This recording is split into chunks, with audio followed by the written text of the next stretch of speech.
अब हम मान रखते हैं, तो मान में सबसे पहले हम आएंगे cos 45 पर। तो cos 45 का मान। Hello friends, welcome back to the Diksha की क्लासेस। और जहां पर आज हम कक्षा 10वीं के गणित के अध्याय 8 को जारी रखते हुए देखने वाले हैं प्रश्नावली 8.2 के प्रश्न क्रमांक पहले के थर्ड क्वेश्चन को। कहने का मतलब from class 10th maths we will continue to chapter number 8 and see question number third of question number 1 from exercise 8.2. So without wasting time, let's understand the solution of this question. जहां पर हमारे पास में question दिया हुआ है क्या कि cos 45 degree upon sec 30 degree plus cosec 30 degree, इसको क्या करना है, इवेल्युएट करना है। और हिंदी में बोले तो निम्नलिखित के मान निकालिए। और निम्नलिखित का मान निकालिए मीन्स हमें ये जो क्वेश्चन दिया है इसी का हमें मान ज्ञात करना है। तो इसके लिए आपको वो टेबल याद करनी होगी जो मैंने आपको एक वीडियो में समझाया हुआ है। और अगर आपने वो वीडियो नहीं देखा है so don't worry, in the description box of this video I am attaching link of that video. आप जाइए, उसको विजिट करिए, पूरा समझिए और फिर इस क्वेश्चन पर आइए, तो ये आपको और जल्दी समझ आएगा। So without wasting time let's see. हम यहाँ लिखेंगे गिवन। गिवन मीन्स दिया है। क्या हो जाएगा, ये दिया है। क्या दिया है, दिया है में हम हमेशा जो क्वेश्चन हमें दिया होता है वही उतार देते हैं। तो हम लिखेंगे सबसे पहले cos 45 डिग्री यानी कि cos 45 अंश बटे sec 30 अंश और धन ये हो जाएगा cosec 30 अंश। ठीक है, पहले हम आएंगे cos 45 पर। तो cos 45 का मान होता है 1/√2 और sec 30 का मान होता है 2/√3 और प्लस यहाँ पर cosec 30 का मान होता है कितना, 2 होता है, ये होता है 2।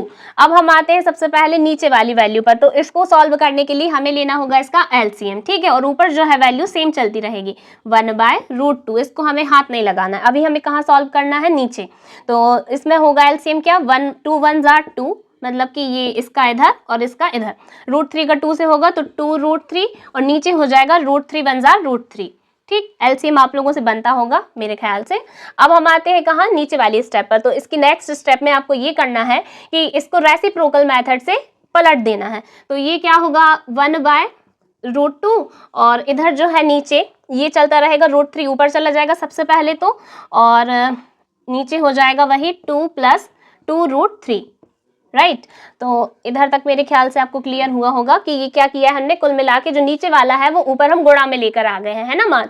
तो ये √3 सबसे पहले तो ऊपर चला जाएगा और जो √2 है वो यहाँ से नीचे आ जाएगा। ठीक, अब इसके बाद ये होगा कि हम 2 को सबसे पहले तो कॉमन ले लेंगे। ठीक, तो √2 को जब आप कॉमन लेते हो तो ये स्टेप आ जाती है आपकी कुछ इस तरीके से कि ऊपर चलता रहता है √3 और 1/2 को हमने पूरे तरीके से सारी मतलब स्टेप से बाहर निकाल लिया है।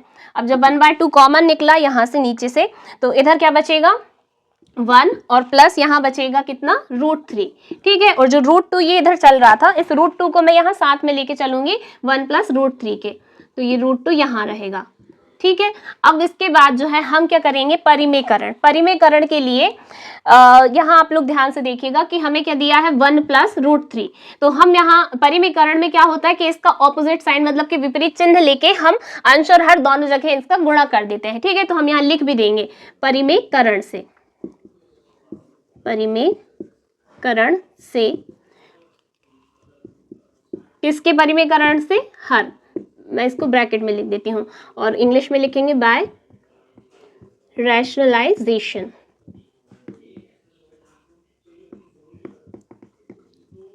Of denominator.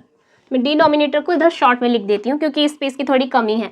अब हम आते हैं इसके परिमेयकरण पर। तो 1/2 तो हमारा जैसे मैंने बोला ना परमानेंटली अभी मैंने बाहर कर रखा है। हम करेंगे यहाँ पर परिमेयकरण किसका, हर का। तो ऑपोजिट साइन किसका लिया जाएगा, ये वाले जो ब्रैकेट में दिया हुआ है, √2 ज्यों का त्यों चलेगा। और एक चीज, जब आप परिमेयकरण करते हैं तो ध्यान रखिएगा कि √2 इसके साथ में चलेगा, ऊपर नीचे इसका भी मल्टीप्लाई होगा। ये इस साइड रहेगा और इसका ऑपोजिट साइन लेके इसका ऑपोजिट क्या हो जाएगा, माइनस। तो √2 × 1 - √3 और नीचे हो जाएगा √2 × 1 - √3, मतलब दोनों जगह एक सा साइन लेके हम क्या कर देंगे, मल्टीप्लाई कर देंगे अंश और हर में। अब देखिए इसके बाद क्या हो जाएगा कि जो √3 है, अभी √2 को छोड़ के इसका मल्टीप्लाई 1 - √3 से करेंगे हम पहले, है ना। ये 1/2 तो इधर चल ही रहा था कॉमन।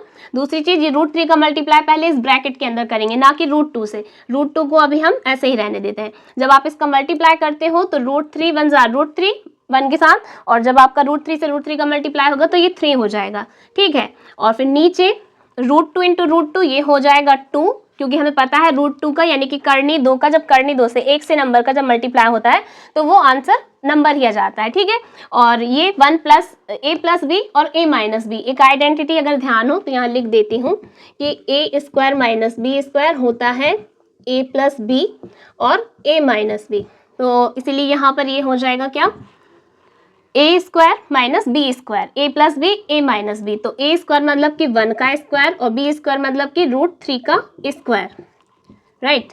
तो नेक्स्ट स्टेप में हम यहाँ, मैं इसको रफ कर देती हूँ, इतना तो आप लोगों को क्लियर हो गई। नेक्स्ट स्टेप में ये हो जाएगा कि 1/2 और ऊपर जो है √2 का मल्टीप्लाई होगा, तो √2 का जब मल्टीप्लाई होगा √3 से तो ये हो जाएगा √6 और 3 के साथ होगा तो ये 3√2, ठीक है। और नीचे होगा क्या, अब इसको पहले तो ये वाला सॉल्व कर लेते हैं ब्रैकेट, अभी ये 2 यही रहने देते हैं। अंदर होगा ये 2 मल्टीप्लाई, आप देखेंगे 1 का स्क्वायर मतलब कि 1 और √3 का स्क्वायर खोलेंगे तो ये रूट से स्क्वायर कैंसिल होके इधर बचेगा -3।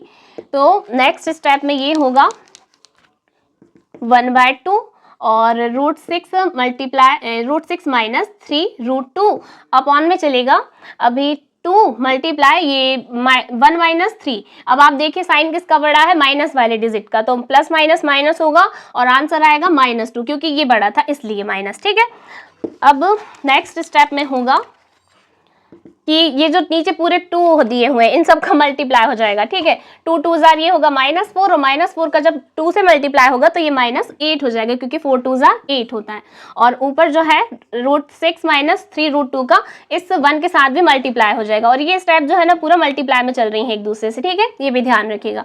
तो √6 माइनस 3√2, अब इस माइनस को हटाने के लिए मैं बस ये कर रही हूँ कि ऊपर से माइनस को कॉमन निकाल रही हूँ, मतलब कि यहाँ से माइनस साइन निकालूंगी बाहर, तो ये जो चीजें प्लस की हैं वो माइनस की और जो माइनस की हैं वो प्लस की हो जाएंगी। तो जैसे कि √6 जो है वो प्लस का है तो ये कैसा हो जाएगा, माइनस का, और जो माइनस का है वो कैसा, प्लस का हो जाएगा, यानी कि 3√2, और ऊपर से कॉमन क्या आ गया, माइनस, है ना, और ये -8, माइनस से ये माइनस कट जाएगा और ऊपर जो हम इसको जमा देंगे तो ये होगा 3√2 माइनस √6 अपॉन में +8, ठीक है। और यही क्या होगा हमारा आंसर। तो मेरे ख्याल से आपको क्वेश्चन समझ आ गया होगा। पूरा खेल जो है वो परिमेयकरण का है, ठीक है, और दूसरी चीज वो टेबल का। So in the next video we will see the next question. तब तक के लिए बने रहिए विद दीक्षा की क्लासेस और देखते रहिए मेरी सारी old videos, and don't forget to subscribe my channel and share videos in your friend circle. Thank you so much.